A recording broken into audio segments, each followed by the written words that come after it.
जय हिंद मेरे प्यारे बच्चों।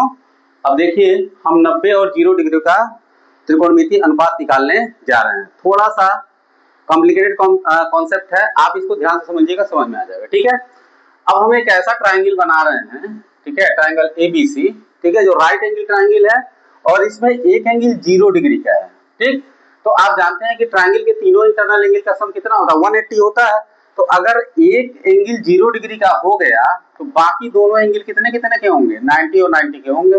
ठीक है, अब 90 और 90 के होंगे, ठीक है, तब ये साइड क्या हो जाएगी। अब देखिए जब ये 0 डिग्री का एंगल है, मतलब ये लाइन और ये लाइन एक ही है, या हम ये कह सकते हैं कि ये जो लाइन है, ठीक है, ये इसके ऊपर क्या हो जाएगी, समपाती हो जाएगी। समपाती मतलब कोइंसाइड, ये दोनों ये जो है इसके ऊपर ही आ जाएगी। ठीक है, तभी ना ये एंगल 0 डिग्री का होगा, और ये 90 और ये 90, उस दशा में क्या होगा, ये साइड इसके बराबर हो जाएगी। तो हम मान लेते हैं कि ये साइड 1 यूनिट का है, तो ये भी क्या हो जाएगा, 1 यूनिट का हो जाएगा। तो जब ये 1 यूनिट हुआ और एक यूनिट हुआ, तो ये अब चूंकि ये एंगल 0 डिग्री है, तो 0 डिग्री जब कोई एंगल ही नहीं बन रहा है तो ये साइड क्या हो जाएगा, 0 हो जाएगा। ठीक है, इसके पीछे का यही कॉन्सेप्ट है। ठीक है, अब हम निकाल देते हैं, जैसे हम निकालते हैं sin 90, ठीक है, cos 90, फिर tan 90, और इसके बाद आगे निकालते हैं।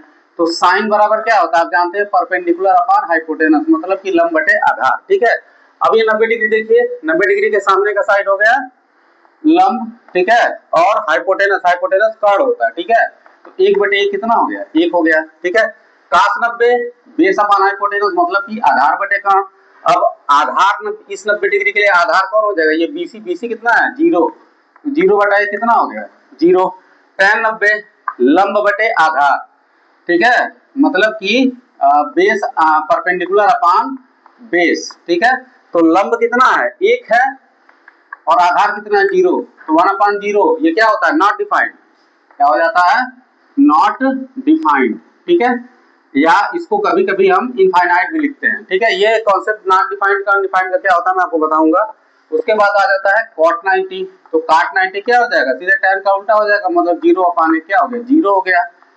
sec 90, sec 90 देखिए cos का अपोजिट हो जाएगा, 1/0, तो ये भी क्या हो जाएगा, नॉट डिफाइंड हो जाएगा, नॉट डिफाइंड। ठीक है, और इसके बाद अगर हम बात करते हैं cosec 90 का, तो cosec 90 क्या होगा, साइन का उल्टा हो जाएगा, मतलब कि 1/1 कितना हो जाएगा, 1 हो जाएगा। ठीक है, तो ये जो हो गया 90 डिग्री का ट्रिग्नोमेट्रिकल रेशियो हो गया। उम्मीद है ये आपको समझ में आया होगा। इस वीडियो को देखिए, लाइक कीजिए। इसके बाद मैं आपको 0 डिग्री का त्रिकोणमितीय अनुपात समझा रहा हूँ।